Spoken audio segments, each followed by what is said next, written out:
بسم اللہ الرحمن الرحیم۔ ایک مرتبہ حضرت عیسیٰ علیہ السلام ایک ایسے جوان کے قریب سے گزرے جو باغ میں پانی لگا رہا تھا۔ اس نے آپ علیہ السلام سے کہا کہ بارگاہ الہی میں دعا فرمائیے کہ اللہ رب العزت اپنے عشق کا ایک ذرہ مجھے عنایت فرما دے۔ حضرت عیسیٰ علیہ السلام نے فرمایا کہ ایک ذرہ تو بہت ہے، تم اس کو برداشت کرنے کی صلاحیت نہیں رکھتے۔ اس نے کہا کہ صرف نصف ذرہ ہی عطا فرما دیں۔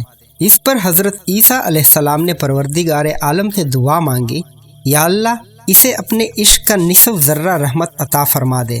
دعا مانگنے کے بعد آپ وہاں سے تشریف لے گئے۔ کچھ عرصہ بعد پھر اسی راستہ سے آپ علیہ السلام کا گزر ہوا تو اس جوان کے بارے میں دریافت کیا تو لوگوں نے بتایا کہ وہ تو دیوانہ ہو گیا اور پہاڑوں پر چلا گیا ہے۔ حضرت عیسیٰ علیہ السلام نے پروردگار عالم سے دعا مانگی، یا اللہ اس جوان سے میری ملاقات کرا دے۔ پھر آپ علیہ السلام نے دیکھا کہ وہ جوان پہاڑ کی ایک چوٹی پر کھڑا ہو کر آسمان کی طرف دیکھے جا رہا ہے۔ آپ علیہ السلام نے اسے سلام کیا لیکن اس نے کوئی جواب نہ دیا۔ آپ علیہ السلام نے اس سے فرمایا کہ تم مجھے نہیں جانتے، میں عیسیٰ علیہ السلام ہوں۔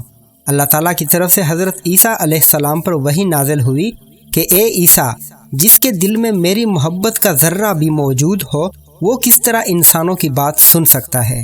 مجھے قسم ہے اپنی عزت و جلال کی، اگر اسے آرے سے چیر کر 2 ٹکڑے بھی کر دیا جائے تو اسے احساس تک نہ ہوگا۔